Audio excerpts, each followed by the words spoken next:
You know what's killing you. It's not your enemies. It's not the people who openly hate you.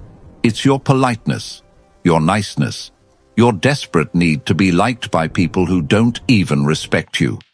Right now, someone is using your good manners against you. They're counting on you to smile when they disrespect you. They're banking on you staying quiet when they cross your boundaries. And you do it, every single time. But here's what nobody tells you. Politeness without boundaries is just weakness wearing a mask. Machiavelli understood something that most people spend their entire lives refusing to accept. He knew that the world doesn't reward the nice guy. It rewards the guy who knows when to stop being nice. The guy who can flip the switch and become ruthless when the situation demands it. And let me be clear, I'm not talking about being mean for no reason. I'm not talking about being cruel or heartless. I'm talking about strategic ruthlessness. The kind that protects your time, your energy, your peace, and your damn dignity. There are moments in life where being polite is actually self-destruction, where your kindness becomes the weapon someone else uses to stab you in the back. And if you can't recognize these moments, you'll spend your whole life getting played by people who spotted your weakness the second they met they. Think about it. How many times have you let someone disrespect you because you didn't want to make a scene? How many times have you said yes when every fiber of your being was screaming no? How many times have you apologized for setting a boundary? That ends today, because I'm about to show you the 9 specific situations where being polite is the worst thing you can do. These are the moments where you need to be ruthless, not cruel, not evil, just ruthless, direct, uncompromising, unmovable. This isn't about becoming a bad person. This is about becoming a person who bad people can't manipulate. This is about taking back your power from everyone who's been using your kindness as a doormat. So if you're tired of being the nice guy who finishes last, if you're done being the person everyone takes advantage of, if you're ready to learn when to drop the smile and show your teeth, then pay attention to every word in this video. Because by the end, you're either going to start respecting yourself, or you're going to keep letting other people teach you that you don't deserve respect. The choice is yours. Now, I want you to drop this affirmation in the comments. I protect my peace ruthlessly. Now let's get into it. Number 1. When someone slightly disrespects you. Here's where most people lose the game before it even starts. Someone makes a small comment, a little jab, a tiny disrespect, and you let it slide because it seems small, because you don't want to overreact, because you want to be the bigger person. That's exactly what they're counting on. Machiavelli once said, men ought either to be well treated or crushed, because they can avenge themselves of lighter injuries. Of more serious ones, they cannot. Therefore, the injury that is to be done to a man ought to be of such a kind that one does not stand in fear of revenge. Let me be clear. Small disrespects are tests. They're checking if you'll defend yourself. And when you don't, you've just given them permission to go further. You've shown them your weakness. You've taught them that you're someone who can be pushed around. The first slight is never the last one. It's the beginning of a pattern. Today it's a dismissive comment. Next week it's talking over you. Next month it's taking credit for your work. It escalates because you didn't stop it when it was small. So what do? You address it immediately. Not aggressively, not emotionally, but directly and firmly. You look them in the eye and you make it clear that what just happened isn't acceptable. You don't laugh it off. You don't minimize it. You don't pretend it didn't bother you. Because here's the truth. People repeat behavior that goes unchecked. If disrespecting you has no consequences, why would they stop? And I know what you're thinking. But what if I'm being too sensitive? What if it wasn't that serious? Listen to me carefully. If it bothered you, it was serious enough. Your feelings don't need to be justified to anyone. Your boundaries don't need approval. The moment you start questioning whether you deserve respect is the moment you've already lost it. Ruthless people don't debate whether they should defend themselves. They just do it. Instantly. Without hesitation. Without apology. You want people to treat you with respect? Show them what happens when they don't. Not with anger. Not with drama. But with immediate, calm, unshakable consequences. Pull back. Create distance. Let them feel the absence of your energy. Because the person who disrespects you slightly today will disrespect you greatly tomorrow if you don't teach them otherwise. Number 2. When someone talks over you repeatedly. You're in a meeting, you're in a conversation. You start talking and someone cuts you off. Once, you let it go. Twice, you start to notice. 3 times, now it's a power play. And if you keep letting it happen, you've just accepted your position at the bottom of the hierarchy. Talking over someone isn't accidental when it keeps happening. It's dominance. It's them saying without words that what they have to say matters more than what you have to say. That their voice deserves space and yours doesn't. Most people handle this by talking louder, by trying to compete, by waiting for a gap that never comes. That's the wrong move. You're playing their game on their terms. Here's what ruthless people do. They stop talking mid-sentence. Complete silence. They let the interruption hang in the air. They let everyone in the room feel the awkwardness of what just happened. Then they wait. They don't rush to fill the silence. They don't nervously laugh. They just wait and watch the person who interrupted them squirm. And then, when the moment is right, they say calmly, "I wasn't finished." 4 words. No aggression, no emotion. Just a statement of fact that makes it crystal clear. This isn't happening again.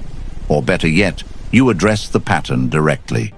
"I've noticed you've interrupted me 3 times in the last 10 minutes. I need you to let me finish." Public, direct, impossible to ignore. Will it be uncomfortable? Absolutely. Will some people think you're being too much? Probably. Do you care? You shouldn't, because the alternative is spending the rest of your life being silenced by people who've learned they can steal your voice without consequences. Here's what most people don't understand. The person who keeps interrupting you isn't doing it by accident. They've sized you up and decided you won't fight back. They've calculated that you value being polite more than being heard. And they're right, until you prove them wrong. Your voice has value. Your thoughts matter. Your words deserve to be heard. And anyone who repeatedly tries to take that from you isn't someone you need to be polite to. They're someone you need to put in their place. Stop shrinking. Stop accommodating. Stop making yourself smaller so other people can feel bigger. The world has enough quiet people who let themselves be walked over. It needs more people who refuse to be silenced. I want you to drop this affirmation in the comments. My voice matters. Number 3. When you're pressured to forgive quickly. Someone hurts you, betrays you, lies to you, disrespects you, and before you've even processed the pain, people start pressuring you to forgive. Let it go. Move on. Be the bigger person. Don't hold grudges. Everyone's got advice about your forgiveness, except the person who actually wronged you. Machiavelli once said, "Benefits should be granted little by little, so that they may be better enjoyed." The same applies to forgiveness. Real forgiveness isn't something you hand out like free samples. It's earned, slowly, through changed behavior, through genuine remorse, through time. But people don't want you to take time. They want you to forgive quickly because your anger makes them uncomfortable. Your boundaries make them feel guilty. Your refusal to pretend everything's fine disrupts their peace. So they disguise their discomfort as wisdom. They tell you that holding on to anger will hurt you more than it hurts them. They say forgiveness is for you, not for them. And technically, they're not wrong, but they're also not right, because forgiveness on someone else's timeline isn't forgiveness. It's compliance. It's you swallowing your pain so other people don't have to sit with the consequences of what they did or what they allowed to happen. Real forgiveness happens when you're ready, not when they want you to be ready, not when it's convenient for them, not when enough time has passed according to someone else's clock. And here's what ruthless people know. Some things don't deserve forgiveness. Some betrayals are too deep. Some lies are too destructive. Some people have shown you exactly who they are, and believing them the first time isn't holding a grudge. It's having standards. You don't owe anyone forgiveness. You especially don't owe it to people who haven't apologized, who haven't changed, who haven't done a single thing to repair the damage they caused. So when someone pressures you to forgive, ask yourself, whose comfort are they really worried about? Yours or theirs? And if the answer is theirs, you have your answer about whether their advice is worth taking. Take your time, feel your feelings, protect your peace. And if forgiveness eventually comes, let it be because you chose it, not because someone guilted you into it. Your healing doesn't run on anyone else's schedule. Now, I want you to drop this affirmation in the comments. I forgive on my terms. Number 4. When someone keeps you emotionally busy. You know this person. They always have a crisis, always have drama, always need your advice, your time, your emotional energy, and somehow their emergencies always become your responsibility. Today they're upset about something at work. Tomorrow it's relationship problems. Next week it's family drama. There's always something, and you're always the one they call. At first, you feel good about it. You feel needed, important, like a good friend. But slowly you start to notice something. Every conversation is about them. Every interaction drains you. You give and give and give, and somehow you're always left empty. That's not friendship. That's extraction. These people are emotional vampires. They don't want your advice. If they did, they'd actually take it. They want your energy. They want someone to absorb their chaos so they don't have to deal with it themselves. They want a dumping ground, and you volunteered for the job. And here's the trap. If you try to pull back, they make you feel guilty. They remind you of all the times they needed you. They act hurt that you're not available. They make you feel like setting a boundary is abandoning them. But let me ask you something. When was the last time they showed up for you? When was the last time they asked how you're doing and actually waited for an answer? When was the last time this relationship felt balanced? If you can't remember, that's your answer. Ruthless people understand something crucial.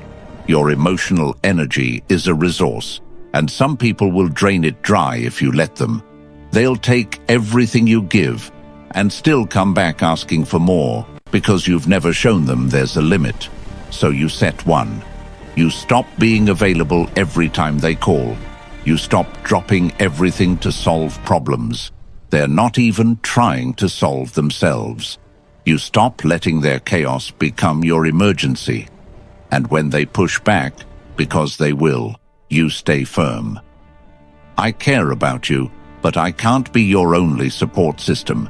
You need to talk to a professional. Or simply, I don't have the capacity for this right now.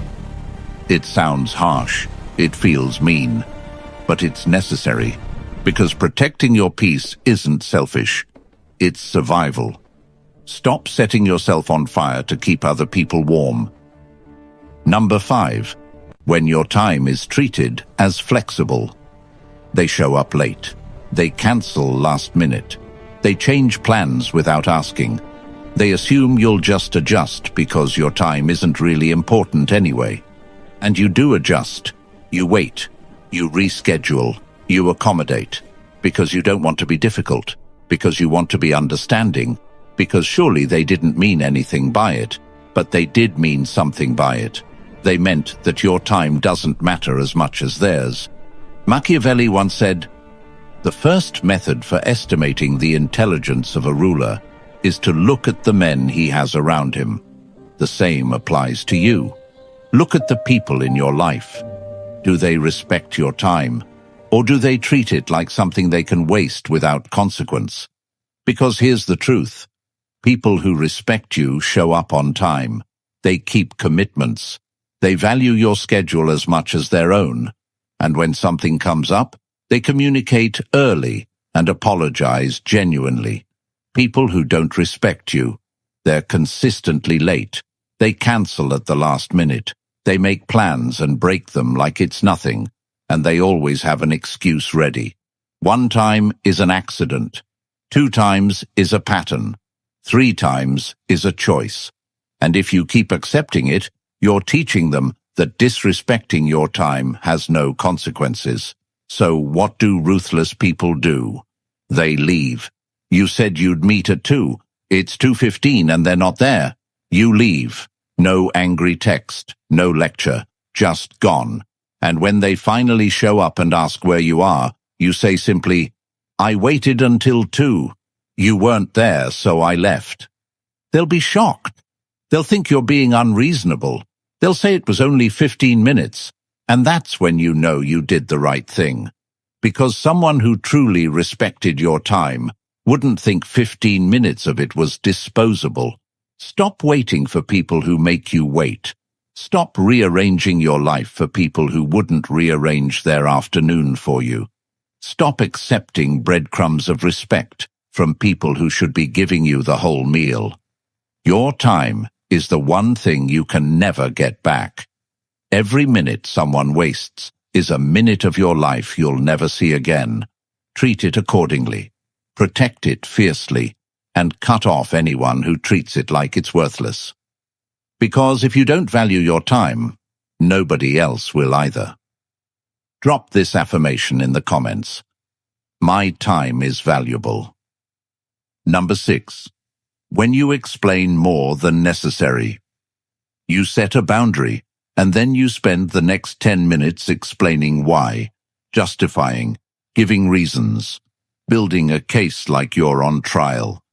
I can't make it tonight because I have this thing, and I'm really tired, and I've been so busy, and I know you'll understand, and maybe we can do it next week, and I'm really sorry, and stop. Just stop. Not is a complete sentence. You don't owe anyone a dissertation on why you're saying it. Here's what happens when you over-explain. You give people ammunition to argue with you. Every reason you give is an opening for them to say, "But that's not a big deal," or "Can't you just push that back?" or "I really need you though." They're not trying to understand. They're trying to find the weak point in your defense so they can break through it. Ruthless people don't explain. They state, "I'm not available. That doesn't work for me. I'm not doing that. Period. End of discussion." And when the other person pushes for reasons, they don't provide them. They just repeat the boundary. Like I said, "I'm not available." Same words, same tone, no elaboration. Because they understand something critical. People who respect you accept your no without interrogation. The ones who demand explanations, they're the ones looking for a way to change your mind. They don't want to understand your reasoning. They want to find a flaw in it. Think about it. When someone you respect tells you they can't do something, do you grill them about why? Do you demand proof that their reason is valid? Not. You accept it and move on. Because you trust that they have their reasons, and those reasons are good enough. So why are you giving detailed explanations to people who've already shown they don't respect your boundaries? Your decisions don't need defending. Your choices don't need justification. Your boundaries don't need a PowerPoint presentation. Say what you mean what you say. And don't fill the silence with explanations that only weaken your position. The more you explain, the less powerful you become. The more you justify, the more you're admitting that your boundary needs approval to be valid. It doesn't. You said no. That's all the explanation required. Drop this affirmation in the comments. No explanation needed. Number 7. When you apologize for being firm. You finally stand up for yourself. You set a boundary. You say no. You call out disrespect. And then, like clockwork, you apologize for it. Sorry if that came across harsh. I didn't mean to be rude. I hope you're not upset with me. You just apologized for having a spine. This is one of the most self-destructive patterns people fall into. You do the hard work of standing up for yourself, and then you immediately undermine it by apologizing for doing it. You hand back all the power you just claimed. Let me be clear. Being firm is not something you apologize for.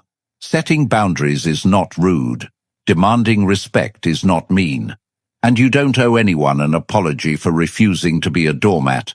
When you apologize for being firm, here's what you're really saying.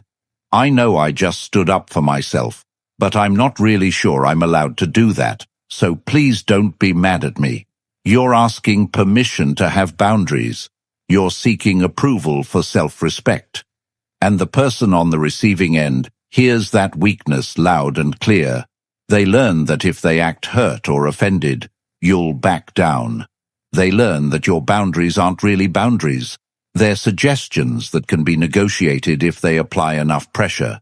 So they'll keep pushing. They'll keep testing. They'll keep making you feel bad for standing up for yourself. Because it works. Ruthless people don't apologize for firmness. When they set a boundary, they let it stand. When someone acts hurt by it, they don't rush to comfort them. They let the person sit with the discomfort of being told no. Because, here's the thing, if someone is upset that you set a boundary, that's information. It tells you they were benefiting from you not having one. It tells you they preferred you weak and accommodating. It tells you they don't actually have your best interests at heart. Good people respect boundaries. They might be surprised by them if you've never set them before, but they respect them. The people who get angry or hurt when you stand up for yourself, those are the people who were counting on you never doing it. Stop apologizing for taking up space. Stop apologizing for having standards. Stop apologizing for choosing yourself. Your firmness isn't something to apologize for. It's something to be proud of. I want you to drop this affirmation in the comments. I stand firm, unapologetically. Number 8. When you keep the peace but lose yourself. You don't want drama, so you stay quiet. You don't want conflict, so you agree. You don't want to upset anyone, so you betray yourself over and over until you don't even recognize who you've become. You've kept the peace. Congratulations. You've also lost yourself in the process. Look, I get it. Conflict is uncomfortable. Confrontation feels scary. It's easier to just go along to get along. Easier to bite your tongue than speak your truth. Easier to fake a smile than risk someone being upset with you. But easy doesn't mean right. And peace that costs you your authenticity isn't peace, it's surrender. Think about all the times you've swallowed your real opinion to avoid an argument. All the times you've gone along with plans you hated to keep everyone happy. All the times you've pretended to be fine when you were falling apart inside. You've become an expert at keeping the peace. But whose peace are you keeping? Not yours. You're at war with yourself every single day, fighting the urge to scream your truth, suppressing who you really are to maintain a harmony that doesn't even include you. That's not peacekeeping. That's self-abandonment. And the worst part, the people you're doing this for don't even appreciate it. They think you're genuinely happy. They think you genuinely agree. They have no idea you're dying inside because you've gotten so good at pretending. Ruthless people understand that real peace doesn't come from avoiding conflict. It comes from being so aligned with yourself that external conflict doesn't shake you. It comes from knowing that disappointing others is sometimes necessary to avoid disappointing yourself. You want to know what's more exhausting than dealing with conflict? Living a life that isn't yours. Spending decades playing a character you created to make other people comfortable. Looking in the mirror at 50 and realizing you have no idea who you actually are. Some conflict is necessary. Some relationships need to be shaken up. Some people need to be upset with you because the alternative is you being upset with yourself forever. Stop sacrificing yourself on the altar of other people's comfort. Stop making yourself smaller so everyone else can stay comfortable. Stop keeping a peace that doesn't include you. The right people will love the real you. The wrong ones will leave. Let them. Drop this affirmation in the comments. I choose myself. Number 9. When someone keeps testing after warnings. You've warned them. You've been clear. You've stated your boundary multiple times, and they keep testing it. Keep pushing. Keep seeing if maybe this time you won't follow through. This is the moment that separates people who have boundaries from people who just talk about them. Because here's the truth. A boundary without consequences is just a suggestion. And people who keep testing after warnings aren't confused about where the line is. They're betting you won't do anything when they cross it. They're gambling that you care more about keeping them around than you care about respecting yourself. And every time you warn them again, instead of following through, you prove them right. If you do that again, we're done. Then they do it again, and you give another warning. Now you're a liar. Not to them, to yourself. You've taught them that your words don't mean anything, that your boundaries are negotiable, that consequences are just threats you make when you're upset, but never actually enforce.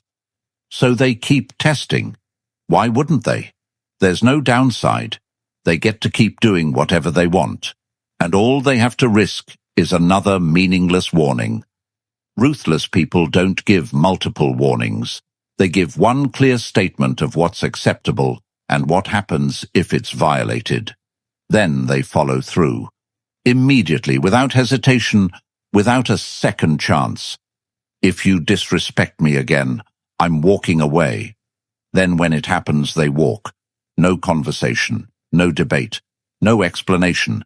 They just do exactly what they said they'd do. And the person is shocked. I didn't think you'd actually leave. Exactly. They didn't think you'd follow through because you've spent so long proving you wouldn't. But following through changes everything. It shows people you mean what you say. It shows them that your boundaries are real. It shows them that disrespecting you has actual consequences, not just threats. Will they be upset? Absolutely. Will they try to make you feel guilty? Probably. Will they call you cold or harsh or unforgiving? Maybe. And none of that matters, because you're not setting boundaries to win a popularity contest. You're setting them to protect your peace, your dignity, and your self-respect. People who truly care about you won't need multiple warnings. They'll hear you the first time and adjust their behavior. The ones who keep testing, they don't respect you. And you don't need to keep people around who don't respect you. Follow through every single time, no exceptions. So there you have it. 9 situations where being polite is the worst thing you can do. 9 moments where ruthlessness isn't optional, it's essential. And I want to be clear about something. This isn't about becoming a terrible person. This isn't about treating everyone badly or walking around with a chip on your shoulder. This is about discernment, about knowing when kindness serves you and when it destroys you. There are plenty of situations where being kind, patient, and understanding is the right move. But these 9 situations aren't those times. These are the moments where kindness gets mistaken for weakness, where patience gets exploited, where understanding gets abused. Machiavelli wasn't telling you to be cruel. He was telling you to be strategic, to understand that the world has people in it who will use your goodness against you. And if you don't learn to recognize them and handle them accordingly, you'll spend your life being their victim. The ruthlessness I'm talking about is self-preservation. It's protecting what matters: your time, your energy, your dignity, your peace. It's refusing to be a doormat while still being a good person. You can be kind and have boundaries. You can be compassionate and demand respect. You can be understanding and still walk away from people who drain you. But you have to be willing to do the hard thing, to have the difficult conversation, to enforce the consequence, to stand alone if necessary. Because at the end of the day, the only person guaranteed to be with you for your entire life is you. And if you betray yourself to please others, you'll end up alone anyway. Just alone with a version of yourself you don't even recognize. So if this video resonated with you, hit that like button. Share this with someone who needs to hear it. And subscribe to this channel because we're just getting started. Stop being polite to people who don't deserve it. I'll see you in the next one.